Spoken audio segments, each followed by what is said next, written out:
Pô, obrigado pelo convite. Vim aqui do Zero ao Topo, que a XP está fazendo aqui com alguns executivos, né? E a nossa troca aqui de como é que a gente faz valor, gera valor para o cliente. Eu fiquei impressionado, escutei a palestra aqui do Benchimol e a palavra aqui é cultura, confiança, né?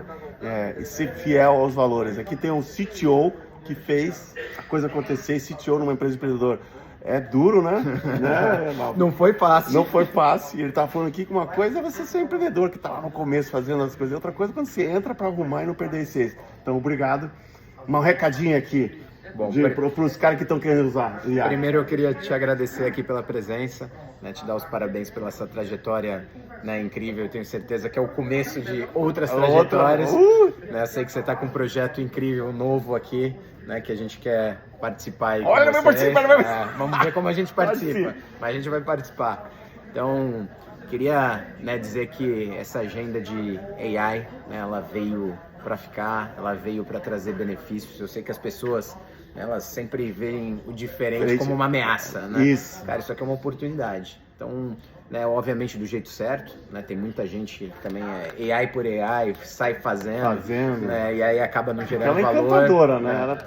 Mas eu acho que saber fazer do jeito certo, né, gerando valor, com foco no cliente, né, alinhado com a cultura da empresa, eu acho que tem muito valor, muita coisa legal para acontecer. Então, pô, esse evento aqui tenho certeza que vai ser um sucesso. Obrigado, Mafra. Um beijo aí, ó. Dia 30 e 31 de outubro, estamos lá, né? E a XP vai estar lá com a gente, né? Vamos trazer aqui o Mafra para falar um pouquinho da trajetória da XP, cultura, implantação de acho que vai ser bem legal. Um beijo! Valeu. Né, os produtos, como o cliente te compra, né? Qual que é como o cliente realmente compra vocês? Pensando que vocês estão ali no meio ali de redução de fraude, aumento de prevenção de segurança. O que, na sua visão, da sua empresa, o cliente te compra por quê? O que você explicaria isso? Olha, então, primeiro, obrigado, né? Uma honra estar aqui, depois de ter escutado uma aula aqui do Benchimol, né? É muito legal, obrigado, né?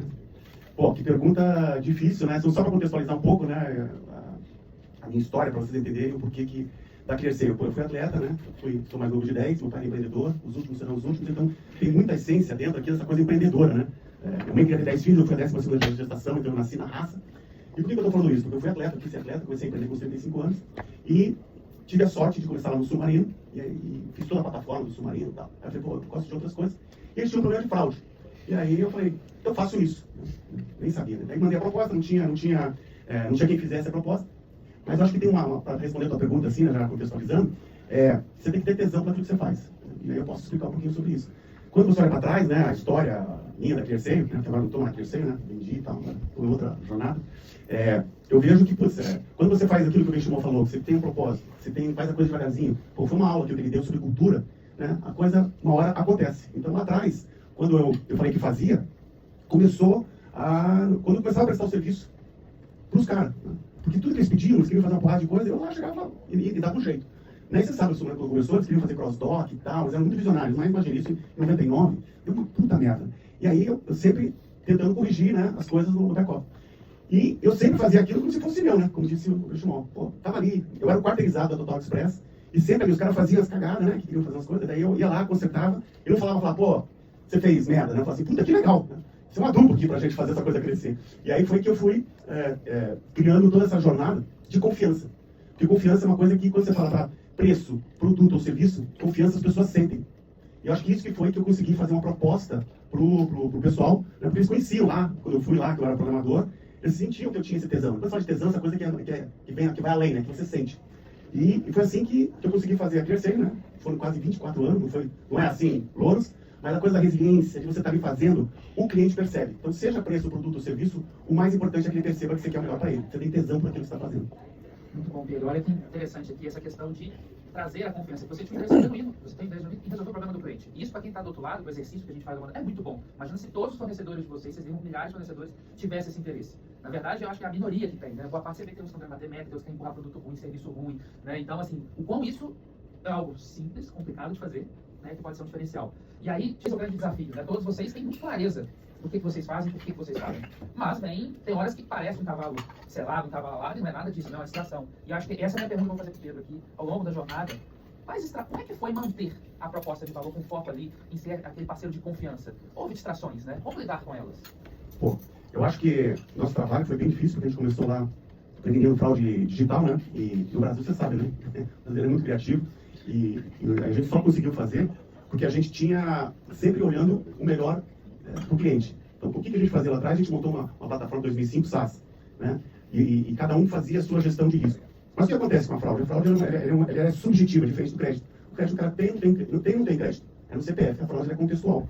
E o que acontecia quando a gente dava a plataforma para os caras, os clientes, eles não entendiam de analítica, de inteligência artificial. A gente botou um score lá em 2004 e botava lá o score 95%. E os caras, não, 95% é fraude, nem olhava. E o que acontece com inteligência artificial, se você não tem a base limpa, não tem coisa que funciona.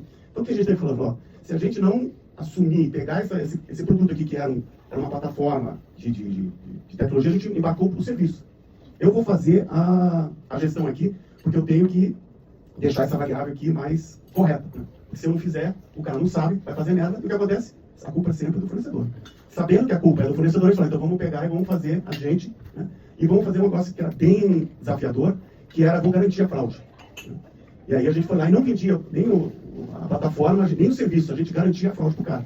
A gente vendia o intangível, você não precisa mais se preocupar com a fraude. É liberdade para você.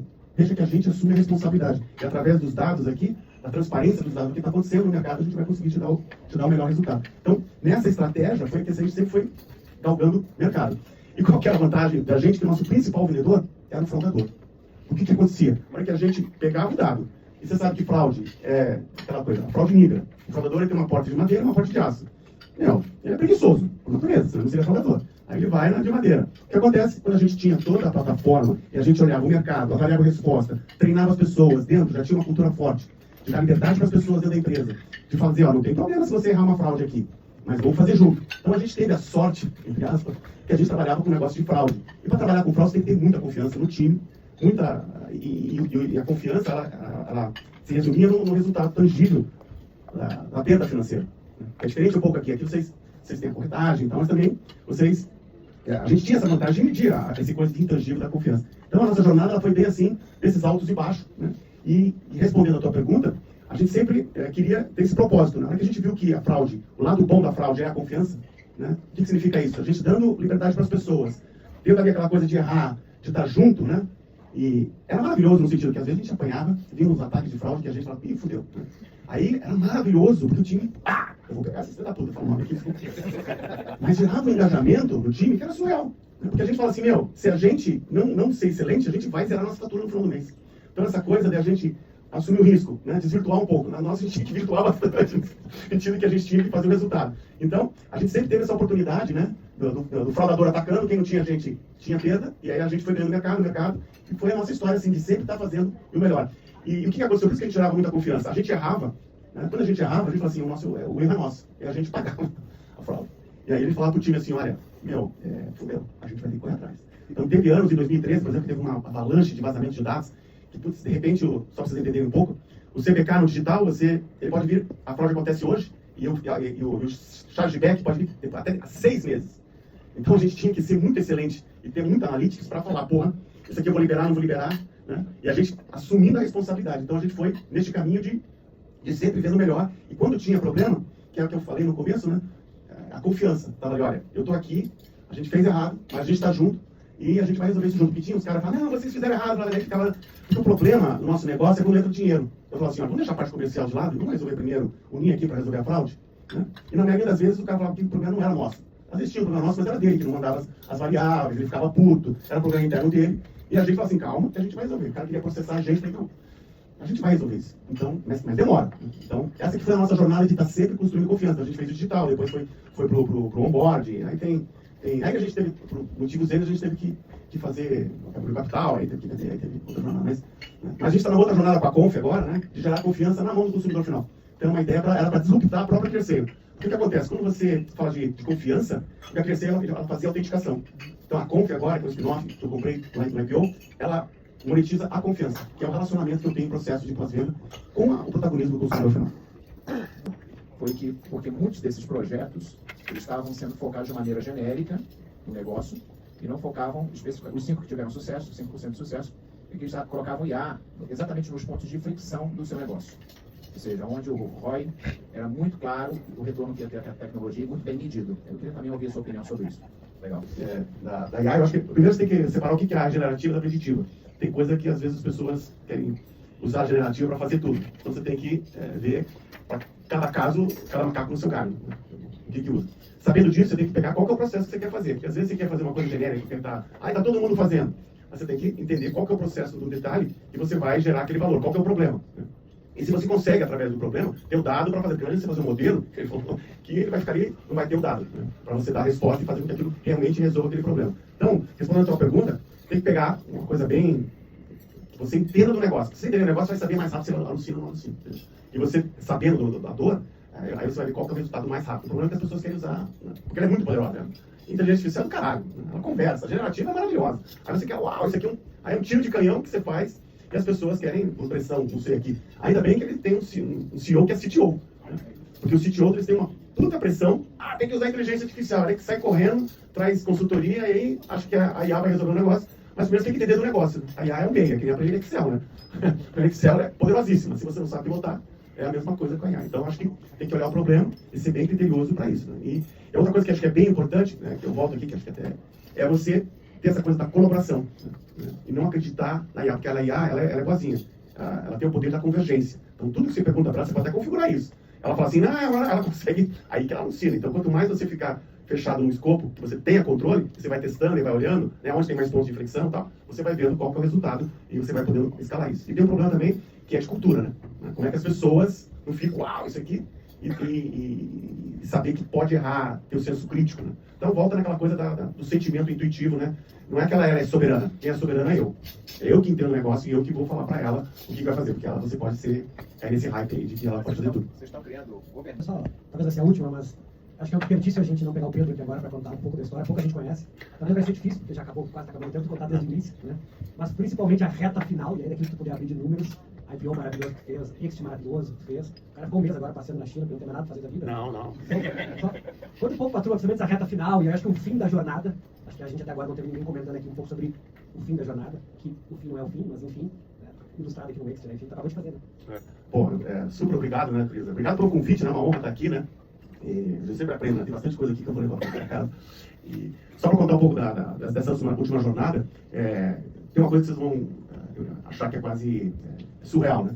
Mas quando você olha para a jornada empreendedora, diferente um cara que está no executivo, né, não julgando, mas quando você faz uma jornada do zero, você tem que ter muita sensibilidade com as pessoas. Então, cultura é uma coisa super importante, cultura de confiança, que quando você empreende, acho que o João falou aqui, né, do longo prazo, da resiliência, o teu principal que você tem dentro de você é a confiança. E confiança não é uma coisa profissional, ela é uma coisa da pessoa, do eu. E por que eu falo isso? Porque na jornada da Crescer eu aprendi muito sobre esse tema e abri capital, porque a gente estava crescendo, tinha lá, né, os sócios, eu tinha os sócios que estava meio complicado com os sócios, e eu sempre acreditava no processo. O que é acreditar no processo? Confia no processo. Quando você faz a coisa dentro de você e você tem essa coisa intuitiva, né, as coisas acontecem. Cultura, ela acontece. Se você imagina o ser humano, ele é corpo, mente e espírito, né? Não sei se a gente é corpo, a gente pensa, e tem uma coisa aqui que conecta a gente. E isso é cultura, e isso é confiança. Essa parte espiritual é a confiança. E por que eu estou falando isso? Porque não era para vender a Crescer, mas a gente pode, no petit comitê, falar um pouquinho mais disso, mas era coisa que tinha um valor ali que era negociável para mim. E aí falou, pô, então vamos abrir capital. Abriu capital, e aí depois foi super bem. Então, foi a sincronicidade da vida, vocês já viram essa palavra, né? Quando você está conectado, né? Spinoza falava isso, não sei se vocês conhecem Spinoza, né? Um filósofo, que ele fala de você sentir, né? Fora da metafísica de ideologia, você sente as coisas.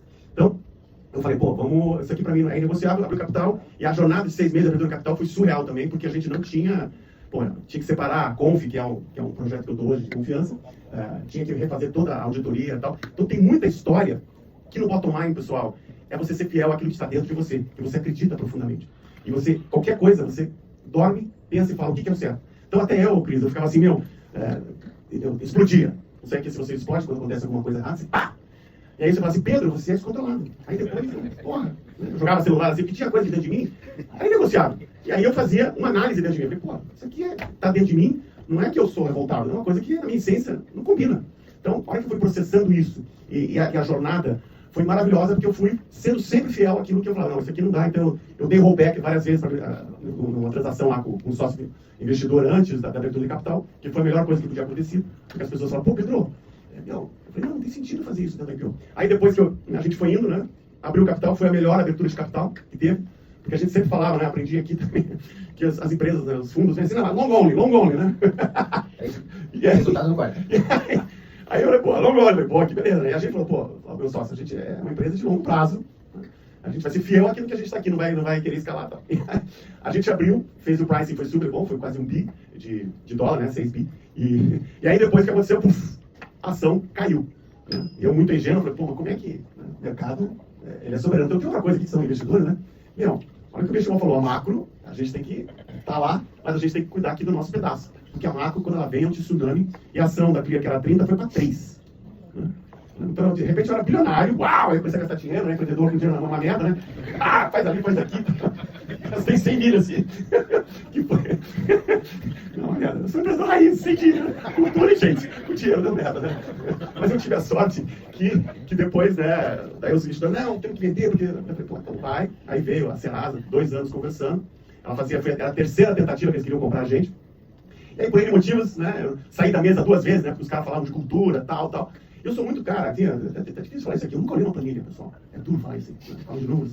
Mas eu sabia que tinha alguma coisa, sempre na minha vida empreendedora, eu sabia que tinha que fazer alguma coisa. Né? Lá atrás, quebrada, eu falei, eu tenho que vender, vai dar muito Fluminense.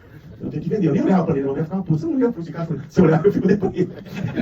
Não olhei pra essa merda, eu falei, eu tenho que vender. Então, eu sempre tive essa coisa que muito, porque é meio surreal falar isso aqui com o pessoal que tem dados financeiros e tal. Então, eu fui muito nessa trajetória de você confiar naquilo que você sente dentro de você, e foi esse passo. Então, por exemplo, lá teve um fator os caras, né, que me prometeram, você vai fazer isso, fazer aquilo. Eu falei, eu nunca fui coisa de título, não. De querer, você vai ser o picão global do fraude. Eu falei, não, eu sou de bastidores, eu gosto de estar aqui fazendo acontecer, porque eu já sou o cara, né? Fumei essa merda, né? Já sou um cara que tem visibilidade, não preciso estar tendo mais pau. Então, eu sempre fui um cara muito de bastidores, e eu sempre falava assim, o que é negociar pra gente é a cultura, né? Como é que você vai tratar isso? E aí, várias vezes, saí da mesa, mas confiando no processo, eu tenho uma boa advogada, né? A Fabiana Fagundes, que era ex-BMA, ela falou, Pedro, ela sempre com muita conexão, então até às vezes eu ficava meio preocupado assim, caralho, meu, um dia você levanta, vou vender, outro dia você fala, pô, que merda, não vou vender essa merda. Aí você fala assim, que merda, pensa, aquele diálogo interno. Aí você fala assim, respira, acredita no processo, e você vai conversando, e escuta os sinais que as pessoas te dão. Pessoal, quando você fala de sincronicidade, a hora que você tem essa coisa boa, esse fluir da confiança, a vida, ela te fala, muitas vezes, você que são empreendedor, você sabe, né? Vou pra onde? Você sente no feeling guts, qual que é o caminho para fazer. Então, a jornada foi bem emocionante. E quando você fala do topo, eu só estou no começo, né? Porque agora eu tenho uma experiência de fazer uma coisa do zero, de capital, mexer com planilha, agora, porque eu sempre tive um cara bom de planilha, né? Mas agora eu estou numa jornada de monetizar a confiança. E quando você olha aqui, que perguntaram aqui o Brasil é maravilhoso, pessoal. Esse país, eu já era falando que você mais falei ainda lá. Porque esse país é uma oportunidade única. Olha quanta coisa que tem nesse país que está acontecendo. Então, olha que você fala que tem a fraude, e o bom da fraude é a confiança, e você está aqui, você tem que ter paciência que tudo isso aqui que está acontecendo uma hora vai passar, porque não é sustentável. E aí quem está aqui, né, fazendo as coisas certas, sendo coerente, não se negando à essência, a coisa vai. Então foi essa a trajetória. Então aí agora, só para o último recado aqui, acabou o tempo, a pessoa já voltou. Ó, dia 31 de outubro, fazer um jabá aqui, até queria que a XP patrocinasse. Tem que vender, tem que vender, né?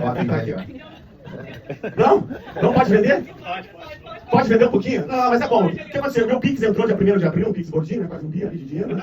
Aí eu falei, caralho, agora eu vou fazer a coisa certa. Depois aí eu fiz muita merda, gastei muito dinheiro, né? Depois tem dinheiro, as pessoas te olham de outro jeito, né?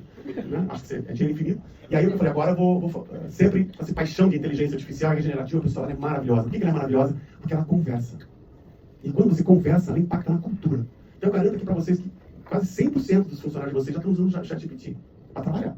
E aí tem que conversar com eles, porque se eles estão usando dados lá, não tem jeito. Na hora que você proíbe, é uma coisa que vai dar ruim. Então, a ideia, eu falei, pô, a gente tem que vestir essa coisa da inteligência artificial para tirar esse medo. Né?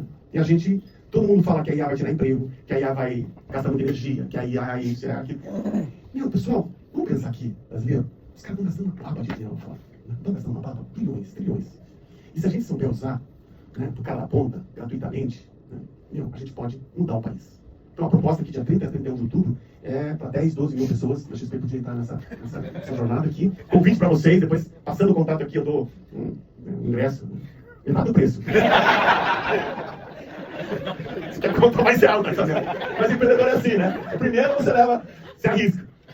E aí, então, vai ser bem legal, né? Vai ser bem legal, mas não é o evento é sobre vulnerabilidade, é sobre cultura, é sobre botar o brasileiro. A gente não vai ter nenhum speaker americana.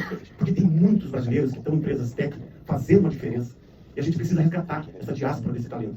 Porque teve um cara que até fez uma palestra, você vai descobrir, tem um cara foda, que está dentro da Microsoft, que ninguém pode falar que é brasileiro. E aí ele que falando lá dentro, que fala que teve até ideia de fazer o pilot, a gente. Né? Porque os americanos, eles são foda, mas eles são um quadradinho. Nós, brasileiros, nós somos mais holísticos.